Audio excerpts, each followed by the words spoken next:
Part two, talking about the fugitive slave law and what we can learn from it, how it reminds me a little bit of these mass deportations and ICE raids, and specifically public resistance to it. So go back and watch my first video on what the Fugitive Slave Act was and why it pissed off so many white moderates in the North.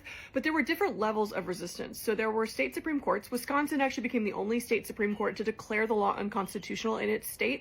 That was in 1855. A few years later, that was overturned by the federal Supreme Court. In 1850, Vermont passed a pretty badass law called the Habeas Corpus Law that said all state officials are required to help fugitive slaves. And so it literally just was like the opposite of the Fugitive Slave Act, and it put into conflict which law supersedes the other, state law, federal law. The irony, of course, is that slave states had been using the argument of states' rights for years to justify slavery and other things. And so some northern states are saying, great, if you get states' rights for slavery, we get states' rights to oppose slavery. President Millard Fillmore threatened to send in troops to Vermont to force them to comply with the federal law, but he never actually did, and there was never really a test case to even see which law would win out, how this would work in the real world, because there weren't really a lot of fugitive slaves, I guess, just hanging out in Vermont. We saw a lot of instances of what we call jury nullification, which means that if someone was brought before a jury and they were seen as helping, aiding, abetting, whatever, a fugitive slave, the jury would just refuse to convict. I don't see anything. They're innocent. To be really clear, this is only for white people.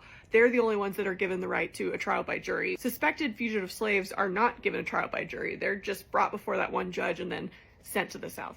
Now, there were some instances when certain suspected fugitive slaves are coming before a judge and then groups of abolitionists would work to give them legal support.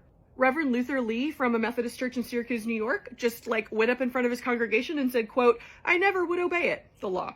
I had assisted 30 slaves to escape to Canada during the last month.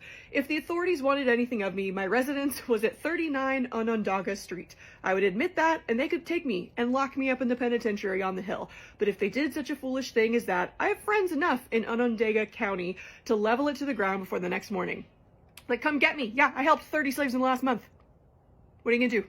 We also had groups of abolitionists that would just forcibly free fugitive slaves. So they would find out the local jail or wherever where they were being held, and they would go and free them. We had an artist creating art. Harriet Beecher Stowe was inspired by the Fugitive Slave Act to write Uncle Tom's Cabin in 1852. So the most important lesson that we can learn is that there was resistance at all levels, that any resistance was helpful, because any resistance basically brought this to the forefront of people's minds who are otherwise able to just step back and say, that's not my problem, that's happening somewhere far away from here. Just because something's illegal doesn't mean it's wrong. Just because something's legal doesn't mean it's right. Keep telling the truth, keep pointing out injustices, and keep forcing people, especially the moderates in your life, to have to pick a side.